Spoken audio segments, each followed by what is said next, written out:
afụlụ m ọtọ nwunye m na nke nwoke ọzọ na fon ya. Ọ na-ayọ bụ si m biko m gbaghalụ na ife melụnụ bifo wee nụba m.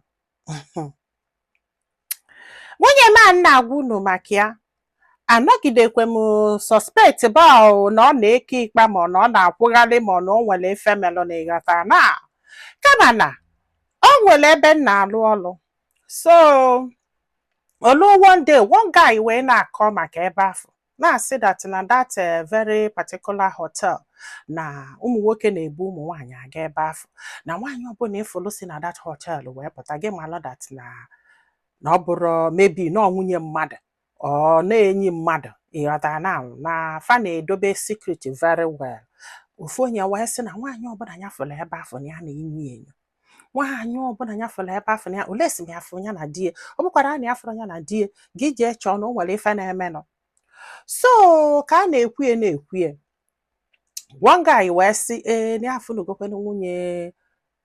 onye a n'ebe afọ. So o nwere ịma na o nweke unu ga-esi na ọ na group o nwere ndị ada edobe ọnụ fa nwayọ like they say everything without minding onye fa nwere ike hot. Ofu onye manyiri sị isi na ifụlụgo nwunye chi na ifụlụ nwunye chi ebe afọ ọ gbakwa na ya nwa na ebe afọ.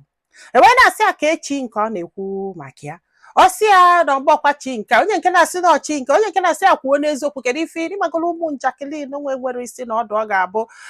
ụfọdụ amụrụ mgbe fa cross boundary ọ bụgodu na ọ bụrụ chi nke nyanwa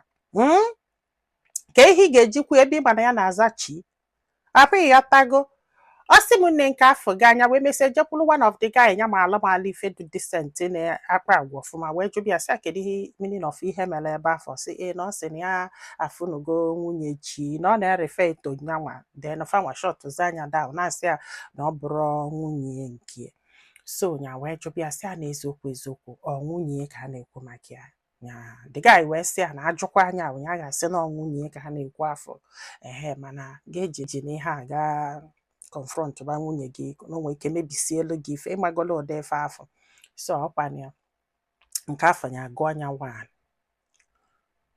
olu one day ya alọ nlọ ya na-alọ nlọ ebe ya na-afụ nwunye na somebody ịghọta na ya na-afụ nwunye na somebody. Ihe a wutie na ya mara ka a ga-esi confront nwunye ya gbakwa nkịtị. Olukwe next time ya wee kọbalọda guy si ya nke ya jụrụ ajụjụ afọ si na ya lọkwa nọ nlọ ebe ya na-afụ nwunye na nwoke na o nwere ike ọ bụrụ maka ife afụfa kọ ịma na mgbe ụfọdụ ịkọsịa ife osolo gị na ịlọbịa na nlọ mebi na maka ife afọ akọ na o nwere ka a si afụta nwunye nke afọ si na o nwere ike ọ bụrụ maka nlọ mana that guy kwukwe na ya fụkwa nwunye gị again. O sị m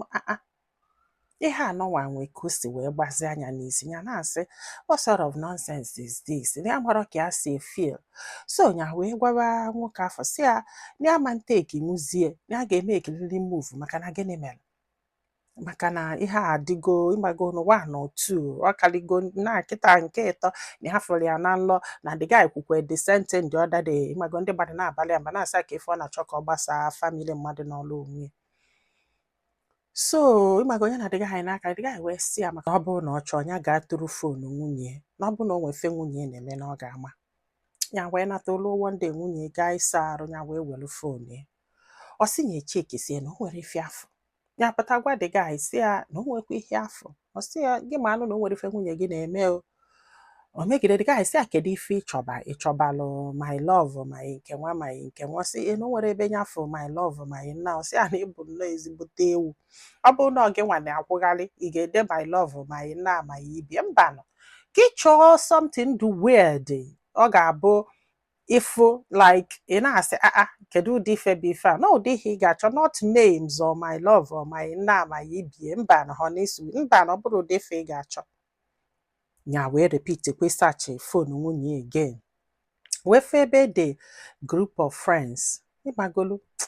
ebesie ka a gafee maka ihe a bụ group ofuchesi achi ekikene ya wee kpatụ nke afọ aka mepee nye na nnekwe nwunye with picture ọgba ọtọ with nwoke ọzọ dị ya. Ọ sị m nne na ya kụjasịla akụja ike kwụrụ ọtọ gwe ya ya wee pụta wee gwa enyi nwoke gwasị enyi nwoke wee sị enyi nwoke na nnekwe ife afọrọ maka na isi gbakara ya na enwere ike confront nwunye ya.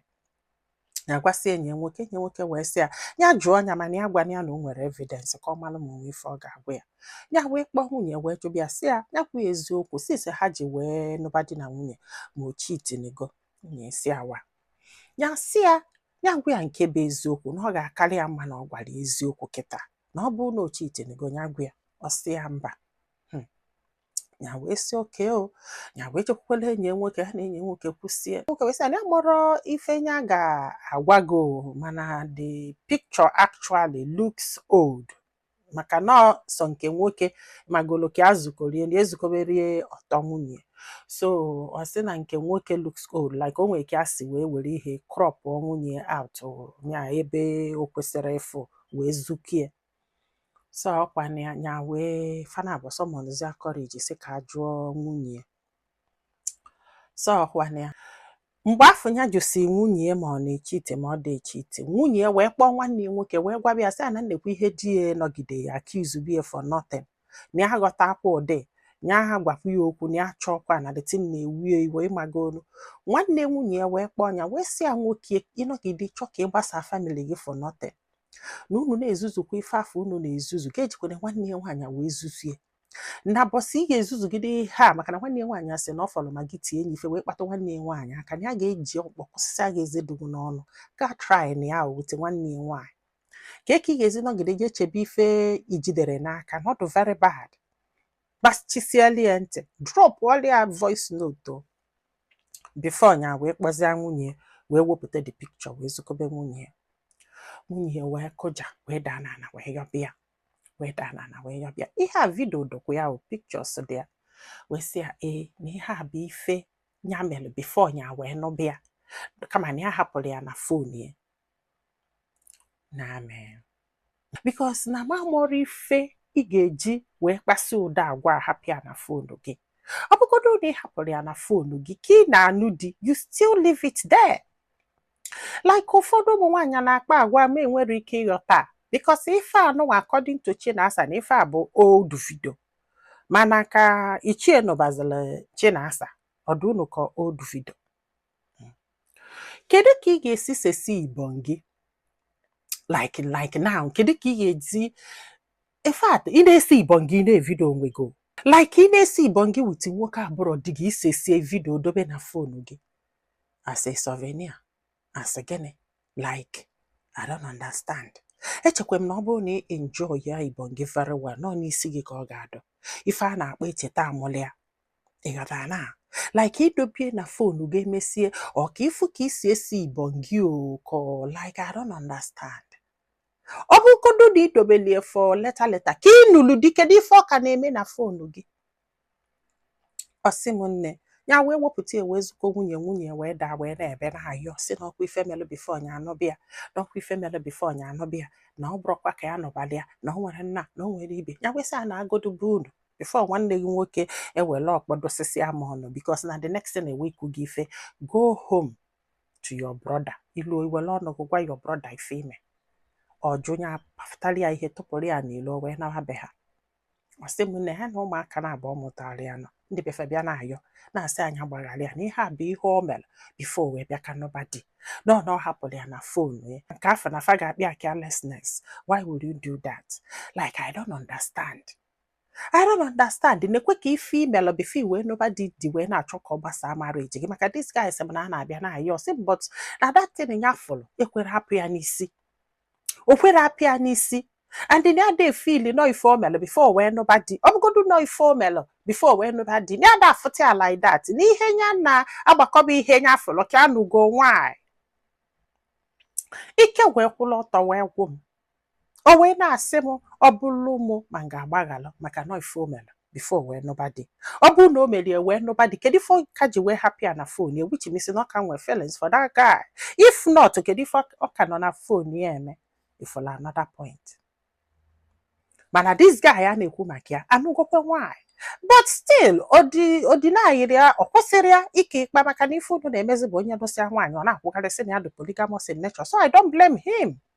I don't. Ike gwụrụ ya na ya mara anya ya ga-eji wee forgive nwaanyị a ya mara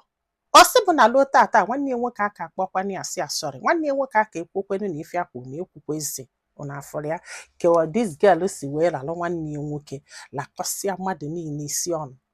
akwifuge in fact ike gwụrụ m amara m ife m ga-ekwu o amara m ife m ga-ekwu ihe a bụ nnọọ ije mmadụ with the sin of the past mana o nwere ụdị sin di gị ekwesịrị ịfụ o nwere ụdị sin nwunye gị ekwesịrị ịma like gịnị ka ọ na-eme na your phone kedu ife ọ na-eme na your phone ọ bụrụ that na Chinasa na mgbe ha na ichie esesele ebonyi na fa delete that thing o nwere ife ga-ebegide ka nwa Chinasa wo iwo wepụta the video online mba nke a bụkwa di gị foli ha ọ bụrụ na enyi gị nwaanyị afọli ya tinyekwe n'ihe na online na ọ bụkwanụ na onye ijelu ije nye ka o dozielu gị fonu maka na a na-edozili fonu na Naija foli ya were wee blackmail ọ bụkwanụ na like o nwere etu si wee chee nye ọdụ oke kedu ife ka ji eme ebe idugodi ọ na-ekwu na ya sevulie with lock wee forget zi anya wee nobody ọ dị possible na ọ ga-forget ya ma ọ bụ na ọ dị ebe afọ it's very very possible because na onwego onye si m na ya gote fonu mmadụ ife nyafụrụ n'ime this phone ife nyafụ maka na ya maala anya fonu wee ya ka ya tụrụ the pass wee ọ bụrụ na ife niile gba ọtọ ise ibonyi fahide na the phone ka jụrụ na the phone nyapụla ajọ mmadụ nyeweli ekpọbịa sị anya nye ego sendebali ụdị ife afọ ọ dụrụ oke ọ dụrụ mma and amụrụ m ka m ga-esisi this man nya wipe ọ destiny n'isi ya ọ dụrụ easy to this guy wee na-ajụ wee na-asị ọ bụrụ ka ị ga-agbaghalụ nwunye gị for that maka na otego mere ị ga-agbaghalị ya